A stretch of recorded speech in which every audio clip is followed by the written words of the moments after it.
కొన్ని కార్యకారణ సంబంధాలు ఉంటాయి. ఇది నిజం. అవి వ్యక్తులకైనా, రాజకీయాలకైనా ఎక్కడో ఏదో జరుగుతుంది. మనకు సంబంధం ఉండదు. కానీ మనకు మేలు జరుగుతుంది. లేదా కొన్ని సందర్భాల్లో కీడు కూడా జరగొచ్చు. ఏదేమైనా ఇలాంటి ఘటనల్ని కార్యకారణ సంబంధాలుగా పేర్కొంటారు. ఇప్పుడు వైసీపీలోనూ ఇలాంటి ఆనందమే నెలకొంది. తమ రాజకీయ ప్రత్యర్థి చంద్రబాబు నాయుడిని ఎవరు తిట్టిపోసినా వైసీపీలో ఎక్కడా లేని ఆనందం వచ్చేస్తుంది. ఎక్కడో ఎవరో ఏదో అంటే దాన్ని పతాక శీర్షికలకు ఎక్కించి పండగ చేసుకోవడం వైసీపీకి కామన్గా మారిపోయింది. అందులోనూ కేసీఆర్ వంటి బలమైన మిత్రుడే కామెంట్స్ చేస్తే ఇక చెప్పేది ఏముంటుంది? తాజాగా వైసీపీలో ఇదే జరిగింది. చంద్రబాబును కేసీఆర్ కొన్ని విషయాలను చూపి విమర్శలు గుప్పించారు. పాలమూరు జల వివాదం సహా విశాఖ పెట్టుబడులపైన చంద్రబాబుపై సెటైర్లు పేల్చారు. వాస్తవానికి కేసీఆర్కు పాలమూరుకు అంటే సంబంధం ఉంది.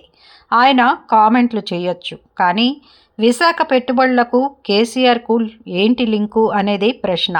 పైగా తన రాష్ట్రం కాదు, తన రాజకీయాలు కూడా కాదు. చంద్రబాబు ఇప్పటి వరకు కేసీఆర్పై విమర్శలు చేసింది కూడా లేదు.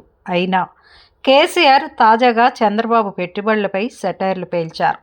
తద్వారా పరోక్షంగా ఆయన వైసీపీకి మేలు చేస్తున్నారన్న సంకేతాలు వస్తున్నాయి. ఈ పరిణామమే వైసీపీలో జోష్ని నింపుతోంది. పతాక శీర్షికల్లో కేసీఆర్ను ప్రస్తుతించారు. అంతేకాదు, కేసీఆర్ గురించి వైసీపీ వర్గాల్లో ప్రత్యేక చర్చ కూడా తెర మీదకు వస్తోంది. నిజానికి బీఆర్ఎస్ పార్టీలో కేసీఆర్ ఆగమనం సంతోషం నింపాలి. అది జరిగిందో లేదో తెలియదు. కానీ కూకట్పల్లిలో వైసీపీ నాయకుడు ఒకరు మాత్రం కేసీఆర్ చంద్రబాబుపై చేసిన కామెంట్ల అనంతరం ఇంటి ముందు టపాసులు కాల్చి సంబరాలు చేసుకున్నారు.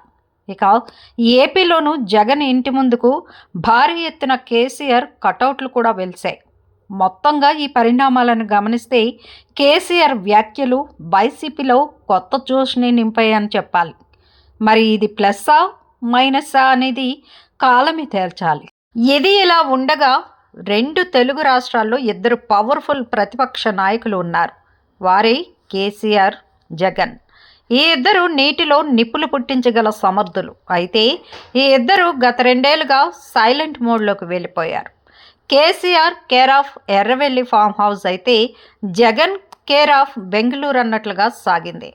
ఈ ఇద్దరు ప్రజాక్షేత్రంలోకి పెద్దగా రాలేదు కూడా.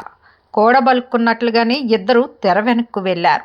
అది వ్యూహాత్మకమైన మౌనమా లేక మరోటా అన్నది వారికే తెలియాలి. అయితే తన మౌనం వెనుక వ్యూహం ఉందని తాజాగా ప్రెస్ మీట్ పెట్టి మరీ కేసీఆర్ కొండ బద్దలు కొట్టారు. అంతేకాదు, I'm on the field now అంటూ బిగ్ సౌండ్నే చేశారు. ఇక నుంచి తాను ప్రజలకు అందుబాటులో ఉంటానని బలమైన సంకేతాలని కేసీఆర్ ఇచ్చేశారన్నమాట. ఈ నేపథ్యంలో కేసీఆర్కి మంచి మిత్రుడిగా అంతా భావించే జగన్ మీద పొలిటికల్గా ఫోకస్ పెరుగుతోంది. ఏపీలో అయితే జగన్ పెద్దగా ఫీల్డ్లోకి రావడం లేదు. అక్కడ కేసీఆర్ అసెంబ్లీకి వెళ్ళడం లేదు. ఏపీలో జగన్ కూడా అసెంబ్లీకి బాయ్కాట్ని కంటిన్యూ చేస్తున్నారు. మరి కేసీఆర్ ప్రత్యక్ష పోరాటాలకు రెడీ అంటున్న వేళ జగన్ మార్క్ అజెండా ఏంటి, ఆయన యాక్షన్ ప్లాన్ ఏంటి అన్న చర్చ కూడా సాగుతోంది.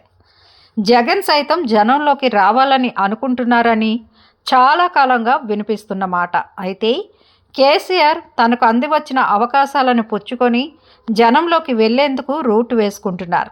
మరి ఏపీలో జగన్కి రాజకీయ అనుకూల వాతావరణం సెట్ అయినట్లేనా అన్నది కూడా చర్చకు వస్తోంది.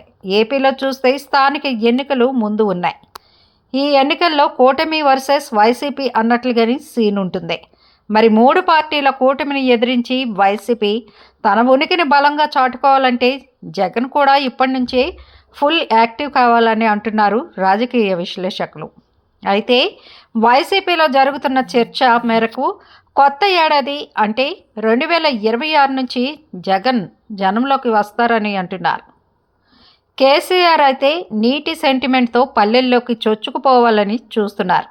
మరి జగన్కి అలాంటి సెంటిమెంట్ అస్త్రం ఏదైనా ఉందా అన్నది కూడా చూసుకోవాలి. మరి రాజకీయాలు సజావుగా విపక్షంలో ఉన్నప్పుడు సాగాలి అంటే బలమైన అస్త్రాలు ఉండాలి. ఏపీలో కూటమి చాలా జాగ్రత్తగానే వ్యవహరిస్తోంది. మరి జనాన్ని తట్టిలేపే పవర్ఫుల్ ఇష్యూ వైసీపీకి ఏదైనా ఉన్నదా అన్నదే చర్చగా మారింది. అలాంటి ఇష్యూతో వైసీపీ అధినేత జగన్ ఫీల్డ్లోకి వస్తేనే ఆయన ఇమేజ్తో పాటు వైసీపీ గ్రాఫ్ కూడా ఒక్కసారి పెరుగుతుందని అంటున్నారు. మరి ఇప్పటికైనా వైసీపీలో అంతర్మథనం సాగుతోంది. ఆ అవుట్కమ్ ఏంటి అన్నది చూస్తేనే కనుక Jagan I'm on the field now అన్న స్ట్రాంగ్ స్టేట్మెంట్ ఇవ్వాల్సి ఉంటుందని అంటున్నారు రాజకీయ నేతలు. సో ఇప్పుడు అందరి ఫోకస్ జగన్ మీదనే అన్నది నిజం. మరి జగన్ ఆలోచన ఎలా ఉందో తెలియాలంటే మరికొద్ది రోజులు వేచి చూడాల్సిందే.